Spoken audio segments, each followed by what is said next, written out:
Welcome to the Church Leaders Podcast, conversations with today's top ministry leaders to help you lead better every day. And now podcasting from scenic Colorado Springs, Colorado, here's your host, Jason Day.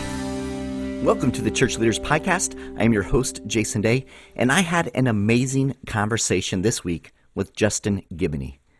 Justin is one of the founders of the AND campaign, a gospel-centered movement that seeks to educate and organize Christians for faithful, civic, and cultural engagement. Justin is an attorney and political strategist in Atlanta, Georgia, having managed successful campaigns for elected officials and referendums related to transportation and infrastructure. He is the co-author of the recently released book, Compassion and Conviction, the AND Campaign's Guide to Faithful Civic Engagement. It's available from InterVarsity Press. Now, on this week's episode, Justin and I discuss how to approach politics and civic engagement in a healthy, God-honoring way. Justin shares a framework for considering political issues and why critiquing our personal political affiliations is an important practice for Christ followers. Justin shares a variety of timeless, biblically grounded insights which are especially helpful during times of political elections. You'll want to share this episode with your leaders and colleagues, so be sure to pass the link to this episode on. Now let's dive into my conversation with Justin Giboney. Justin, thank you so much for joining us today. Welcome to the Church Leaders Podcast. Man, thanks for having me, Jason. This is a challenging year in so many ways. I mean, that's probably the understatement, right? And lots of different things going on in our society, in our world. And as we're thinking about pastors, ministry leaders, as we're thinking about the church, there are those who follow Jesus, and many times they have conflicted feelings about politics and civic engagement. Some avoid it altogether, right? We know that, and others dive in very, very deeply. And so, Justin, I was wondering if you could share with us a bit about how Christ followers can view civic engagement in a healthy and biblical way. That's a good question, because I do think there is a healthy way to go about it. And as you pointed out, there's some unhealthy ways. Whether we like it or not, politics impacts everything in society. When we can go to church, as we see now, what's considered a crime, what our children learn in school.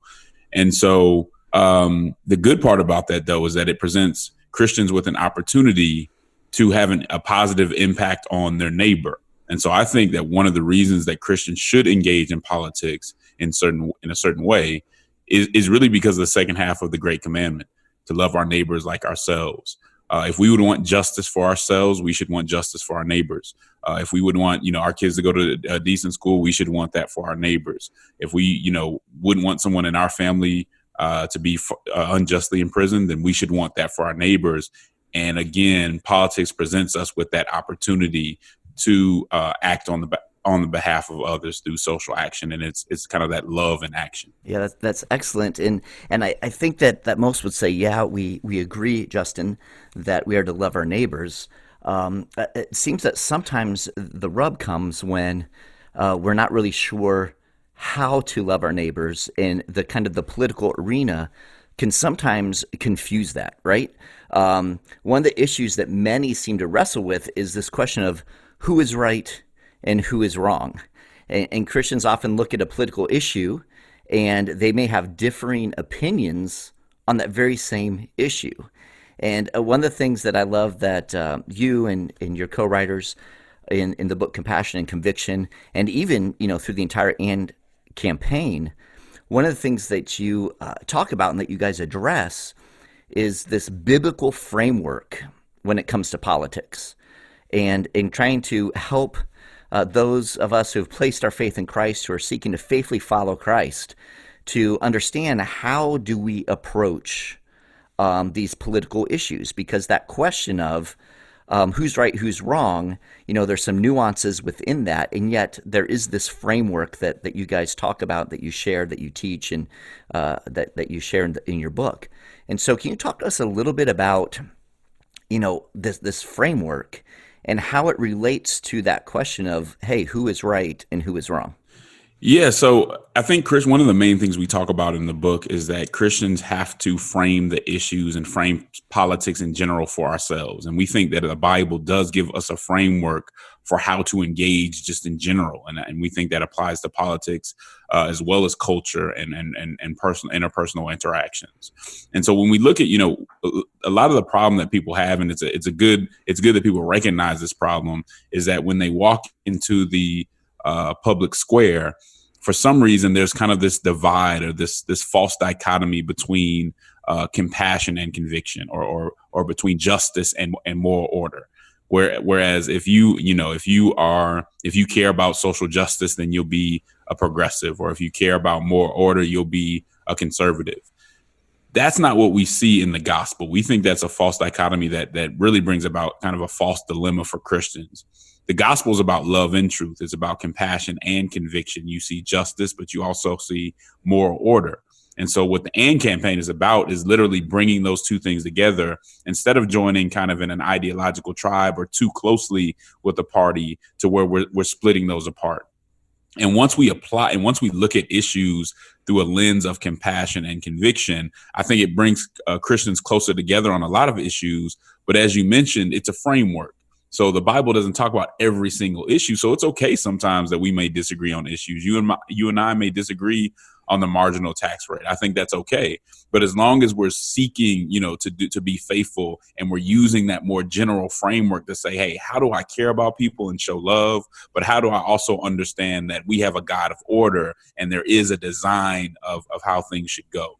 When we combine those two things, I think we get some clarity and we avoid some of the false questions that are presented by, either the left or the right. Yeah, I love that, Justin. And I would have to say, though, that takes some work, right? Because that means we have to dig in. That means we have to understand Scripture, and that we have to understand the politics and the issues around us. We have to understand what's going on in the public square.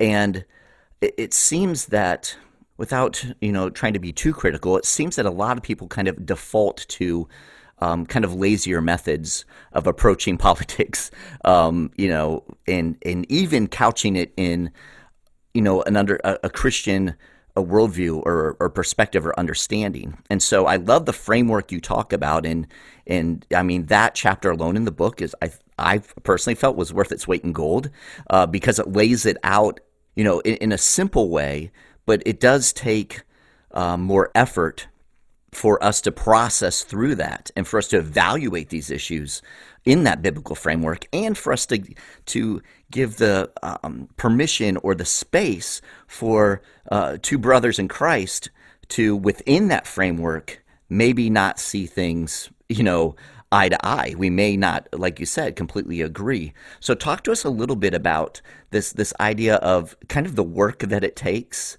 as opposed to, a kind of almost, again, I don't mean to be critical, but almost a lazy approach to these political issues as a Christ follower. Yeah, one of the easiest ways to go about politics is just kind of falling in with your quote unquote ideological tribe. A lot of Christians, including myself at one time, have allowed their political affiliation to become religious in nature. They've kind of conflated some of the things that are really ideology and kind of act like they're coming from a theological perspective, and that's just not the case. So I think we have to be very honest. And one thing that I tell people to do is you should be able to sit back, whether you are a Republican, a Democrat, a conservative, progressive, and you should be able to list six serious things that your side gets wrong. And what that exercise allows you to do is allows you to separate yourself from your party or your ideological tribe and critique them. And if you can't do that, I tell people, if you can't list kind of the things, man, we need to do better on this, or we get it wrong on this issue, then there's a chance you're indoctrinated. And that's what we're trying to avoid, indoctrination. We want to make sure that Christians can be in a political party. We don't see a problem with that. There's a practical aspects to that. But we don't want the party to be part of your identity. Because what a lot of times what partisan leaders do is, once they can make the party part of your identity, you just go along with what they say because it's an identity issue, rather than stepping back and being able to critique your side of the issue. We're all great at critiquing the other side, but but I think we struggle to critique our own side. But everything that comes out of our party, the platform, and all these things must be run through biblical scrutiny. And that's what the AND campaign in our book is trying to help people do. Yeah, that's good, because obviously not any one political campaign, party, platform is going to get every issue perfectly aligned with the heart of Christ. I mean, that would be an impossibility, right? So the willingness for us to step back, and as you said, and I love that exercise, actually literally take the time to make a list of things that, whatever affiliation you have, is not getting right when it lines up to Jesus, I think is important. I guess the question that I have, and I know this is what AND Campaign's trying to do, but it seems like a big challenge, because so many people seem so quickly just to kind of fall into like what you described, that indoctrination, right? Like they're lined this way. This is kind of the circles that they run in. This is what they've seen as a child growing up, or whatever it might be. This is just kind of the language in their tribe, whether that's a geographic area that they're raised in, whatever that might look like. So how can pastors and ministry leaders specifically, those listening today, how can they help the people who God has entrusted to them, the people they're leading, to really kind of pull back and do this kind of critical, analysis, and not just fall into this idea of just accepting all these blind spots and not taking the time to do that?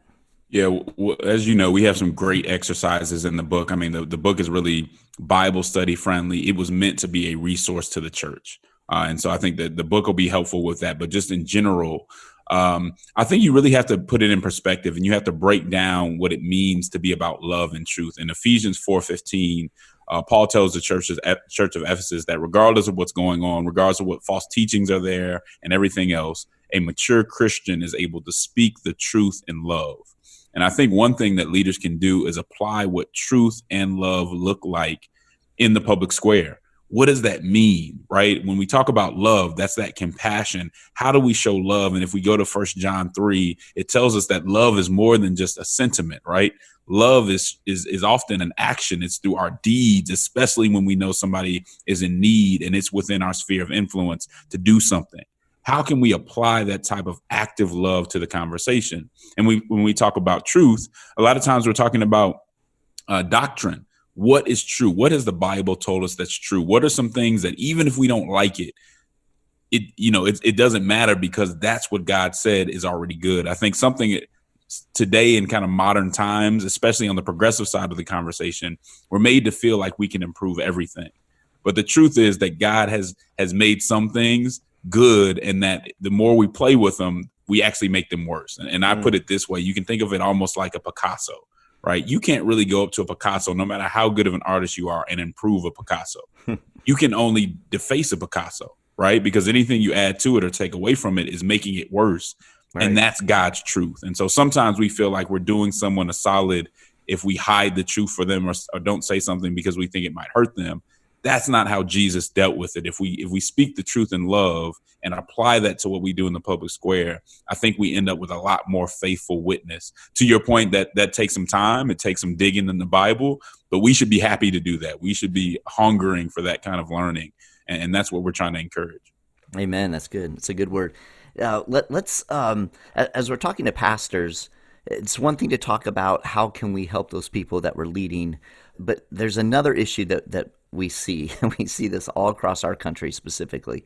And all you have to do is jump on Facebook or some other social platform to see this. And that is that many ministers themselves, pastors themselves, are operating with blind spots.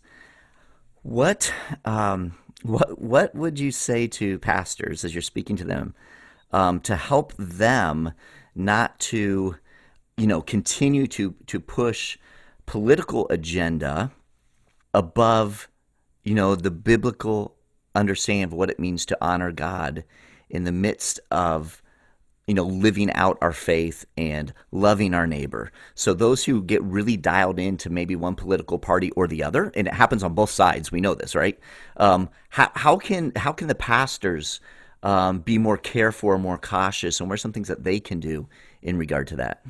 Yeah, I think folks have to remember that when you are bringing things that are more ideological and more kind of partisan into a conversation into the church, you're bringing more than just that one issue that you're talking about.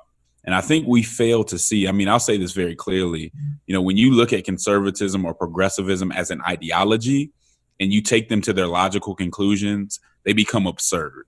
And so I think pastors have to be really clear and put things into perspective, because the beauty of it is you don't really need that ideology to talk about the issues.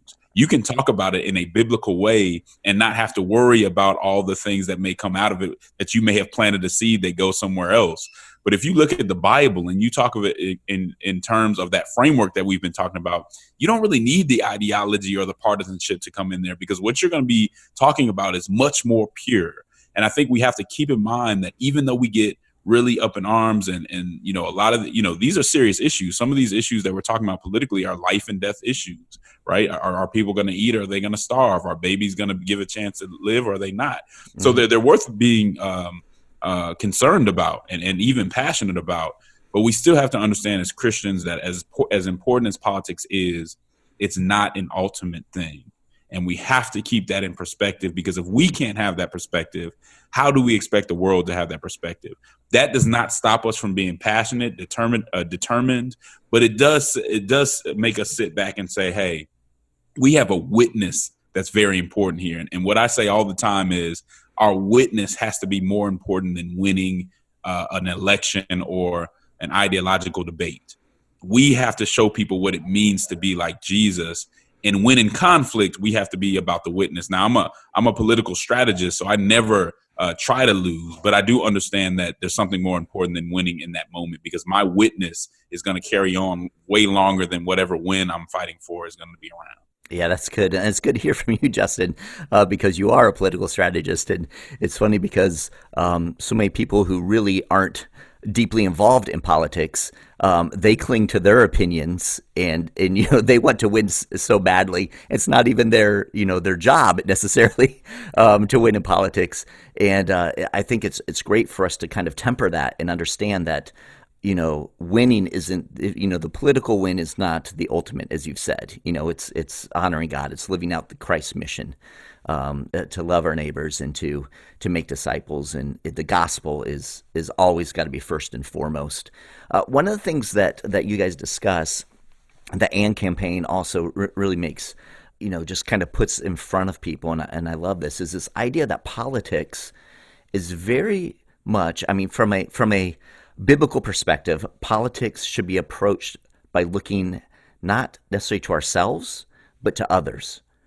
Can you talk to us a little bit? Because that's one of the things that I've loved seeing through the AND campaign, reading in this book, was this idea, because it really flips it on its head from a lot of political rhetoric that we hear, is this idea that as Christ followers, when we look at political issues, we need to be looking at political issues with others in mind, not necessarily ourselves. So kind of walk us through that.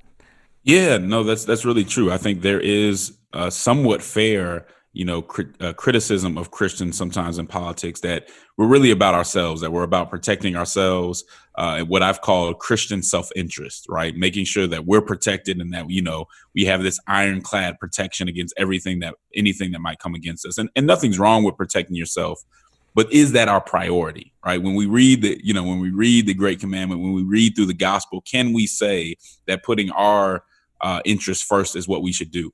I would believe that, on that day when we see our Maker, he's not going to commend us for how much we protected ourselves, but for what we did for our neighbor. And so we have to keep that in mind as we go into the conversation. We should really walk into politics with a focus on defending human dignity, making sure that people are treated fairly in our courts, making sure that the poor are treated fairly. People should see that before they see anything in our and even the unborn. Making sure that they're taken care of. I think that's right. But it's also about human flourishing, right? How can we make sure that people are are put in a position where they can thrive. That should really be our focus. Now, that doesn't exclude us from caring about religious freedom. I talk about that all the time, and it's very important. But it also makes us realize that's not just for Christians; it's for others too. And it just changes our state of mind, right? Because it's harder to go into politics as mad and as mean as we do sometimes when we're saying, you know what, I've got to love others. I have a witness that I have to put out there, and ultimately, I'm glorifying God. It's not really about me today. It's the bigger picture. Yeah, that's good. I love that because it's not always about winning an issue in such a way that it benefits me, and so often these conversations are around what is my benefit, and those are the issues we get behind. Oftentimes, those are the candidates that we support. Those are the conversations that we are loudest in. If it's something that's going to benefit me. And the reality is, when we look at Christ, as you said, it's this idea of, hey, let's we need to look at others. How do we love others? How do we protect others? How do we demonstrate compassion towards others? How do we fight for justice for others? And those types of things. So very, very important. I love that perspective, and it kind of helps us process a little bit better, I think. Or it should help us process these different political issues, because it lets us step away a little bit from them, right? We're not the center of the issue suddenly. Now we're looking across and saying, okay, how does this impact other people? And that opens up, I think, doors for us to have civil conversations about different things that are going on and different issues. And so I think that's super healthy. One of the things that you guys touch on is the idea of justice, and I think you guys really frame it well as far as biblical justice. One of the questions that I have in regard to justice is that people oftentimes will define justice differently.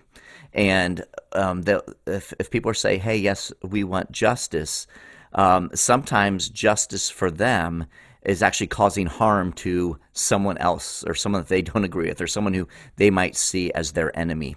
So can you talk to us a little bit about how, in the world of politics, whenever we're talking about justice, what does that really mean from a biblical perspective? Yeah, I think when we talk about justice, we first have to talk about the imago Dei, that people are created in the image of God, and that gives them a worth, a value. Whether I like them or not, whether they're kind to me or not, they have a certain value that cannot be taken away. It has to start with that kind of human dignity. And I think what human dignity does, based on the imago Dei, is it says that there's a certain standard by which I must treat this person because they are made in the image of God. And I think that's where justice starts. Biblical justice is saying there is a certain limit, there is a certain expectation or standard that I have to meet when I'm treating other people, when I'm interacting with certain people. So let's apply it to kind of criminal justice, right? That means that if somebody, steals something, I'm not going to give them this outrageous, time period in jail when it just doesn't fit the crime, right? Mm-hmm. It has to be proportional. We have to make sure that we're not putting people in jail for longer than they should be in jail. And that's something we have to always be looking at, because we're in a broken world and we don't always get it right. So it's not something you put in place and then you say, hey, I'll just leave everyone to their own devices. It's something we should constantly be looking at. These are the type of things that we need to think about as Christians when we're talking about justice. To your point, there are a lot of distorted versions of justice. And I think sometimes, especially more conservative Christians, ideologically conservative Christians, see those distorted versions of justice and sometimes run away from justice altogether, right? To say, man, I know I don't want to make that mistake, and so I'm not really going to deal with this justice conversation. I think that's the wrong way to deal with it. I think the best thing to do when you see a distorted version of justice, and I think some of the progressive versions of justice are bad, but when you see that, I think the best thing to do is give an example of how justice should be done right. Is to say, hey, I'm not going to run away from this because you did it wrong. We understand that the world distorts and kind of messes with everything. I'm going to show you a true version of biblical justice, and it can be applied to several different things. But I think it makes sense when we apply it to that criminal justice situation, to see people need to be treated fairly. They shouldn't get more time because they have less money, things of that nature. Yeah, that's good. No, that I think that's really helpful. One of the things also that you touch on, you speak on, you write about a lot is the idea of how we can engage and even partner with people that may not completely align with all of our values or ideals, right? And that and this is a big discussion right now, in our current world, about aligning with organizations or movements that may not align 100% with a Christian perspective or worldview, but there are some things in there that we can kind of come together on and press forward on. And so can you talk to us a bit about this idea of, because some people shy away from this, right? We know this, Justin. Some people shy away from, they're like, hey, if they do not, if they're unbelievers, for example, then how can we ever partner with them on anything? So share with us a little bit about what that looks like when it comes to partnering with unbelievers.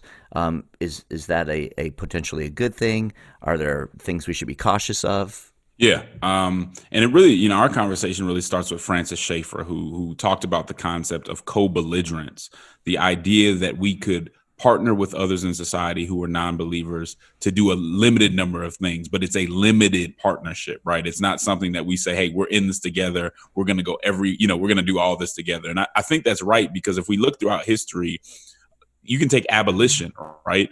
Many of the abolitionists were Christians, but they also teamed up with some folks who weren't Christians, right, to get the job done. And we know, because of common grace, folks who are non-believers can still do good things, right? They can still have good works.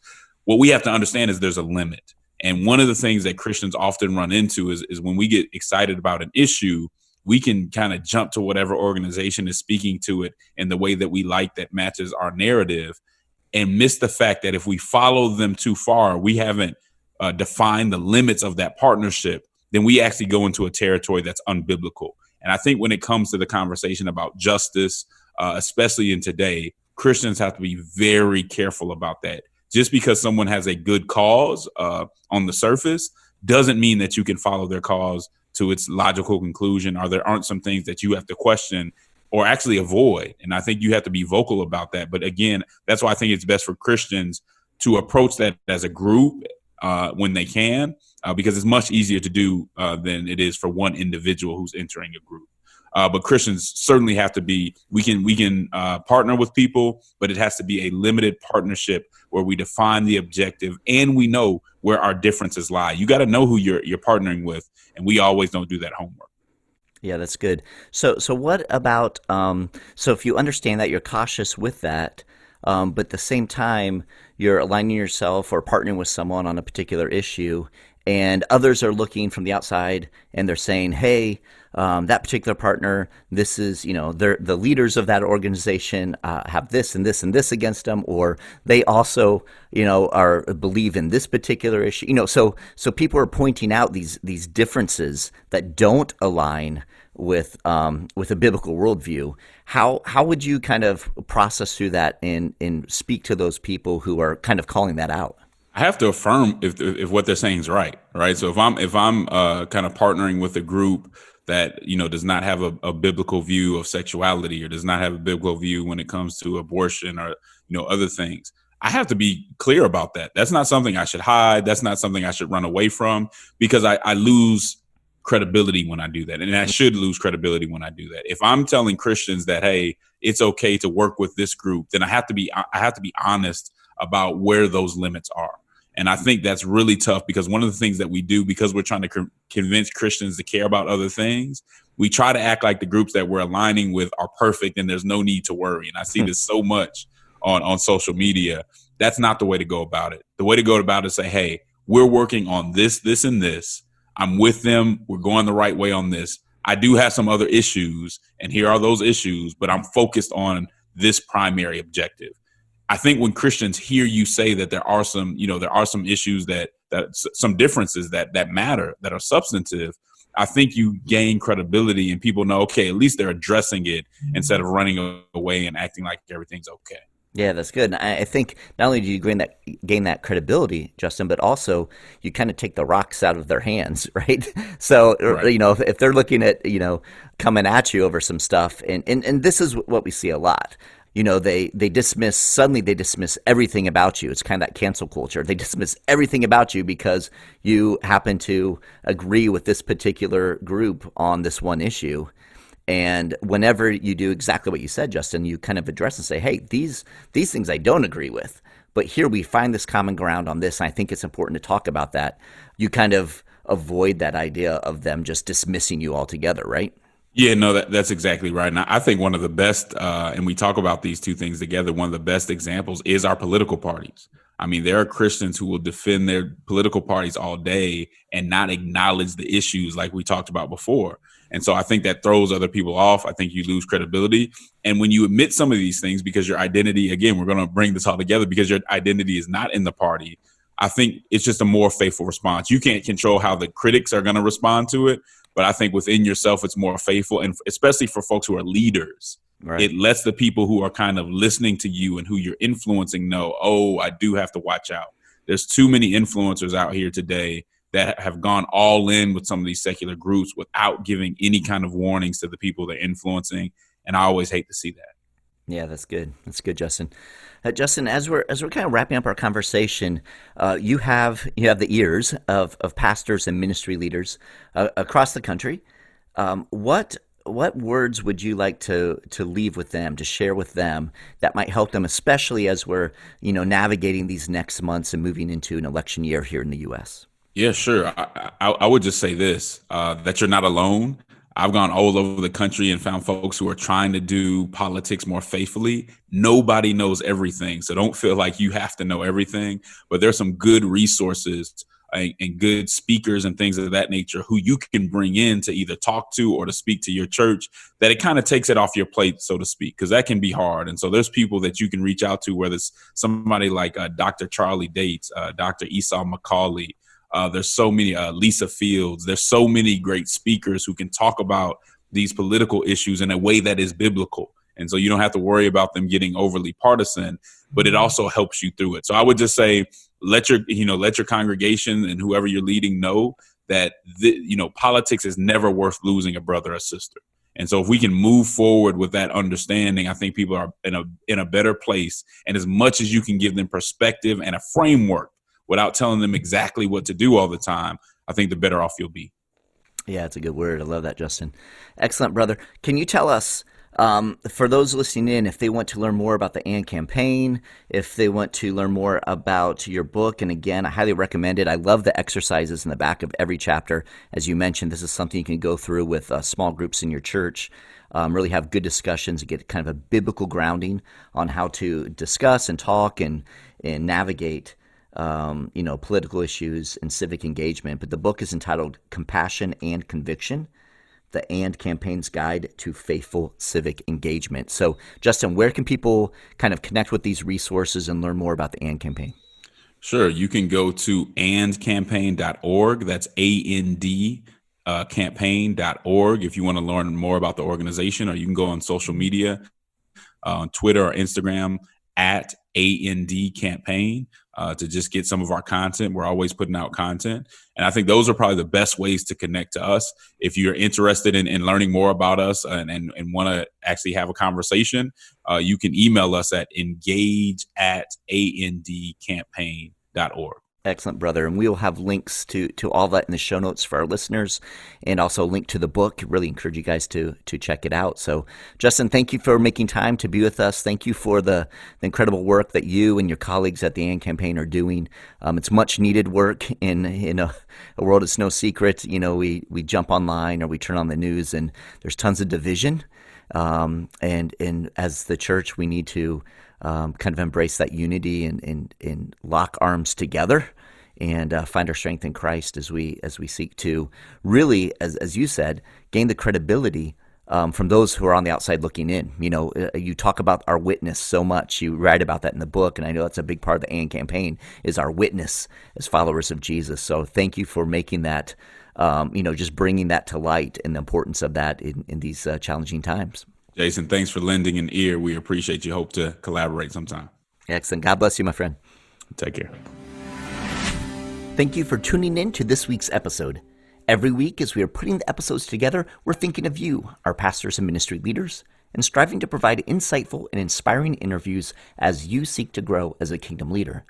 We hope you are finding value from the Church Leaders podcast, and if so, we would appreciate you taking a few moments to head over to iTunes and leave us a review. Your positive reviews and ratings help other church leaders more easily find our podcast so they can benefit as well. Thank you in advance. And if you have any comments, suggestions, or ideas for guests, I would love to hear from you. You can send an email to podcast@ChurchLeaders.com or connect with me on Twitter.